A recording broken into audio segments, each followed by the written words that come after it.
Welcome back to the Deep Dive. Today, we're plunging into a really profound topic. It's something many of us know about, but maybe underestimate its, day-to-day power. We're talking about your thoughts, your intentions, your perceptions, and how they really do shape your entire life. It's not just a nice idea, apparently. It's like fundamental.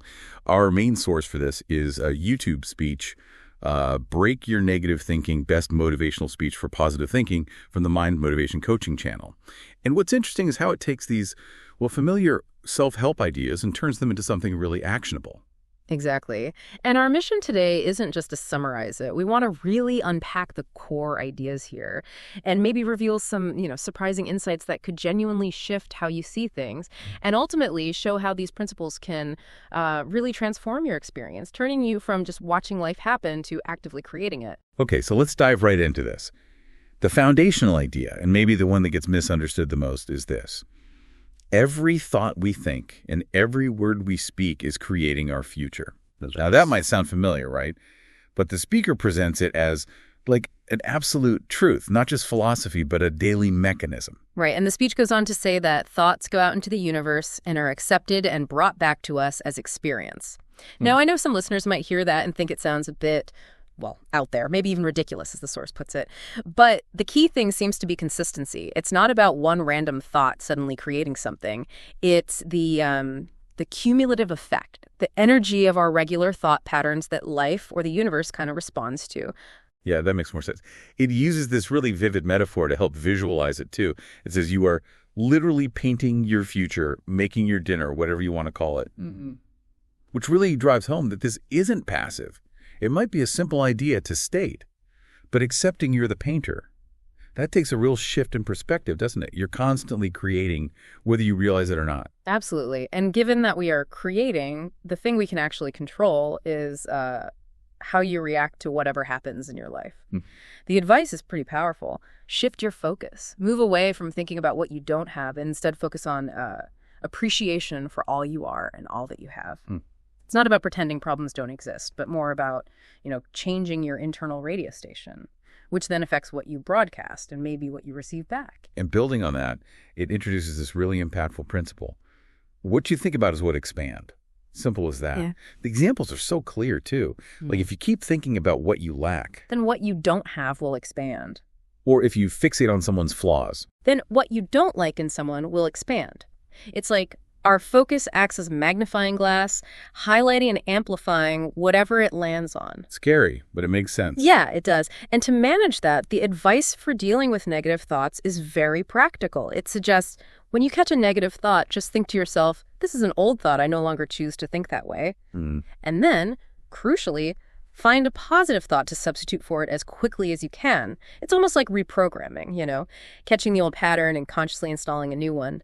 It also really stresses letting go of stuff like bitterness, resentment, blame, and guilt because, simply put, holding onto that stuff just makes you feel miserable. It blocks the good stuff. Right. So once you start taking charge of your thoughts, your reactions, where does this path lead? The speech suggests it naturally grows into something bigger, a commitment to creating a peaceful, joyful, and loving world, both for yourself and everybody around you.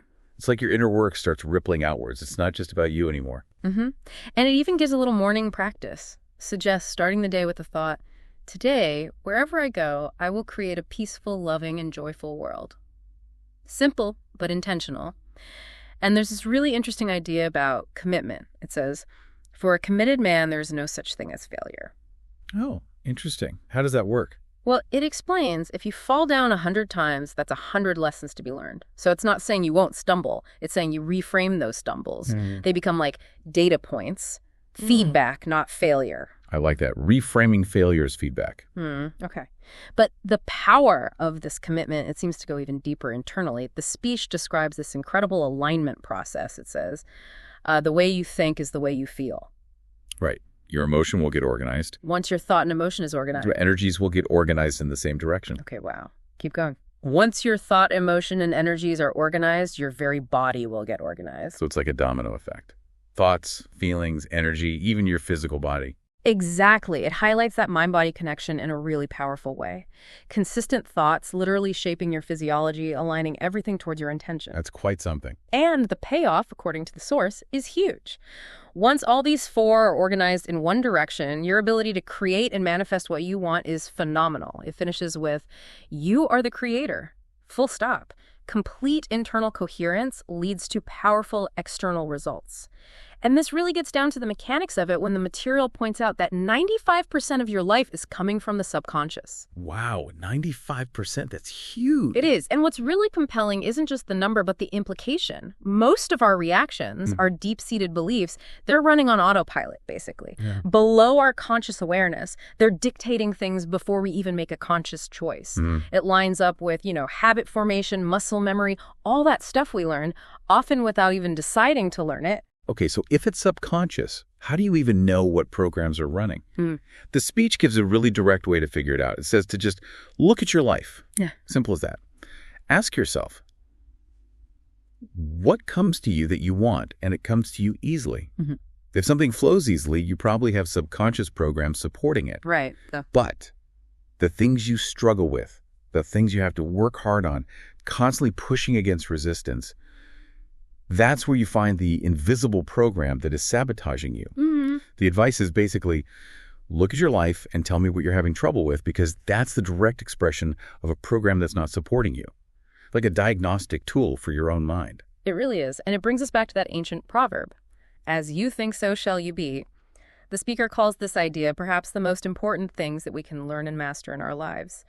And it repeats that powerful phrase, I become what I think about all day long. Which, when you truly let that sink in, it really should make you start getting real careful about what you think about, shouldn't it? Because those background thoughts are kind of running the whole show. Precisely.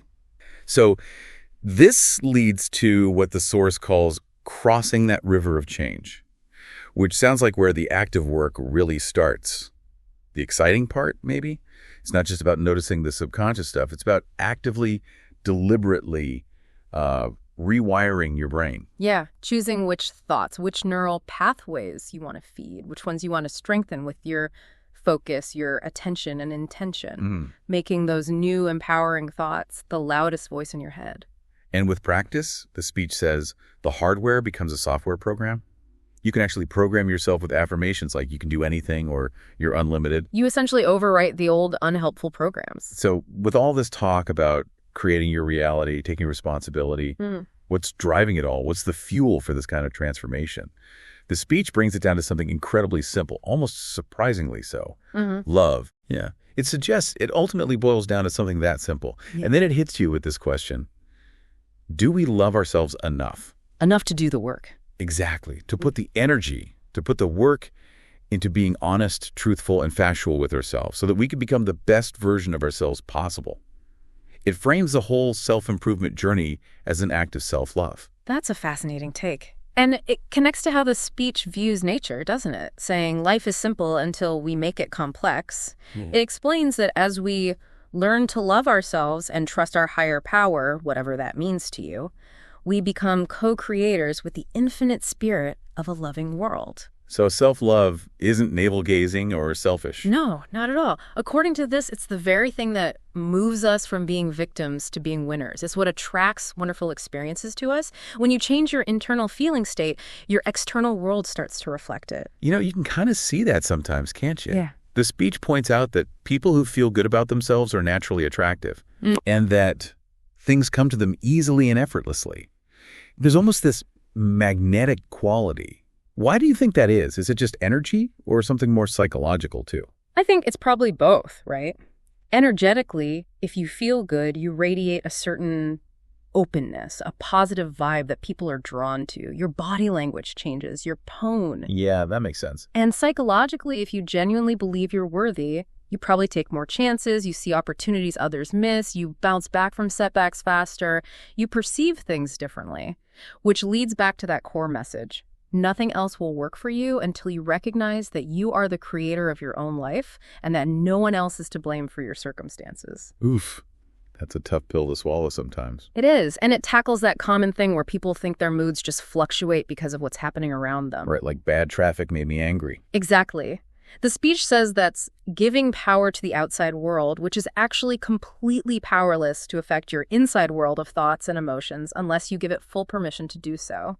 That's a radical idea, that the outside world is powerless unless we let it affect us. It is radical. And the speech acknowledges that taking this level of responsibility, owning full responsibility for one's thoughts and emotions, well, it's not a common choice in this world. No, it's definitely much more comfortable to believe that something else is causing them. Blame feels easier, short term. But the call to action is really strong here. It urges you, the listener, to re-own your power from this day forward and to consciously begin to choose a path of personal growth rather than one of stagnation or decline. It's about waking up, isn't it? Yeah. Stop the wallowing, the self-pity, the blame game. Wake up to your power of self-direction and control and start building new habits of thought, feeling, and action that lead you to the life of your dream. It's active. It's a choice. And this whole perspective leads to a really interesting way of looking at challenges, at adversity. The material suggests it is often in the darkest times that people find the light, because the darkness motivates us to find a way out of it. So challenges aren't just obstacles, they're motivators, catalysts. Kind of. It encourages seeing all of it as good, feeling grateful for your challenges because they guide you to exactly where you need to be, turning obstacles into signposts, essentially. That's a powerful reframe. And to live that way, to have that good life, it says you have to practice seeing everyone and everything as inherently good. Right. And it really hammers home that happiness is a choice and a habit, not something that just happens to you. Right. And it's reassuring, too, for anyone listening who feels stuck, seeing the world as, gloomy or disempowering. This speech says that's simply a habit, and habits can be changed at any moment. You're not stuck with that view. That's hopeful. It is. It says you can choose to see things differently. You can stop judging that person or a situation and start accepting it for what it is. You can choose to love the people who hate you. Choose peace rather than argument. The emphasis is always, it is all a choice. And it uses that great analogy of different colored lenses. Remember that. One person puts on glasses and sees gray. Someone else puts on different ones and sees blue. Right. Same world, different perception. Exactly. It illustrates that the world is of your own making in terms of your experience. So if you are unhappy in your life, it is only because you have been habitually perceiving life in an unhappy way. So the fix isn't necessarily changing the world. No, the fix is internal. It's to re-own your power of decision, snap yourself out of autopilot mode, and bring conscious attention to your thoughts and feelings. Because those thoughts and feelings are not set in stone. Your experience can change according to what you choose to experience within yourself. It's about cleaning your own lens. Okay, but then the speech introduces something that seems almost contradictory. It talks about transcending thought. It says, the most enjoyable moments are the ones where we are fully immersed in what we're doing, when we are intently focused on one single thing is when we experience peace of mind.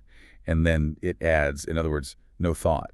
The flow state. Yeah. Where you're so absorbed, the mental chatter just fades. Exactly. And it goes even further. How so? Well, it suggests that the act of thinking is responsible for much unhappiness and suffering in the world.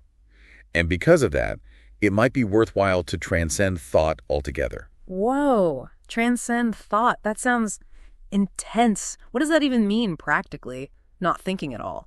I don't think it means literally stopping all brain activity. More like getting beyond the constant, often negative internal monologue, the ego chatter. Okay. Because, it argues, without thought, there's only peace and pure bliss. Interesting. So less thinking, more peace. It seems to challenge the idea that we always need to be thinking, analyzing, planning. It suggests there's an incredible intelligence in our bodies that can guide us, maybe even better than our conscious thoughts sometimes. Like intuition, gut feeling. Yeah, maybe. It says thinking can actually cloud our instinct and intuition and can actually inhibit our progress. Overthinking gets in the way. That rings true. So what are the benefits of being in that more present, less thinky state?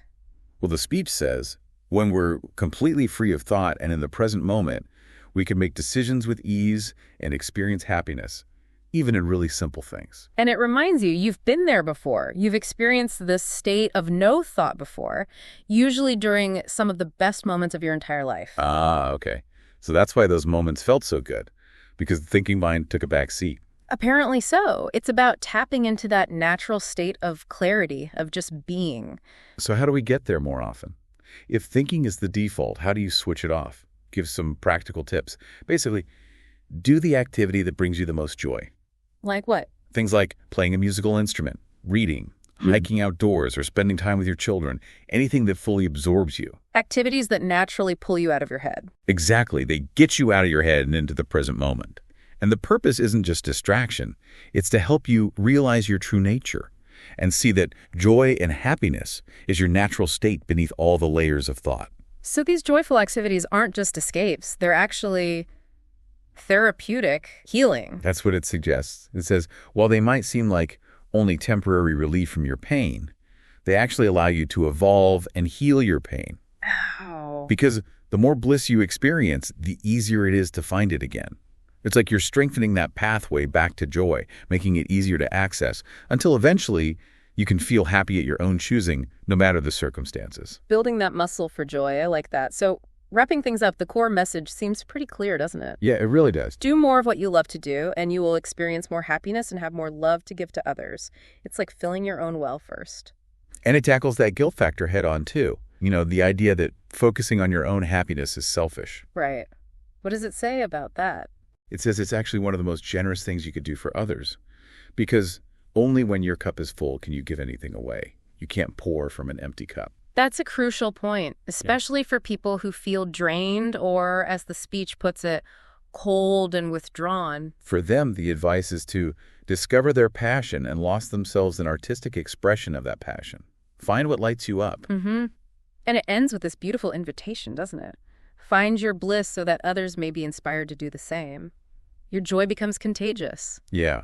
So this whole deep dive, it really brings home this, well, profound idea that your thoughts, your choices, your awareness, they aren't just passive things. They are the actual tools you use to build your life, moving you from feeling like a victim of circumstances to realizing you're the conscious creator. Absolutely. And that power isn't something external you need to find. It's already in you. It's inherent. It's just waiting for you to sort of claim it, to own it and direct it intentionally. So, the final thought to leave everyone with? Maybe. If your thoughts are truly painting your future, what kind of masterpiece are you choosing consciously to create today? And maybe with just one small shift, one tiny change in thought or focus you could make right now that might just change the whole picture over the next, say, 10 years. Something to think about. Or maybe something not to overthink, but just to feel into.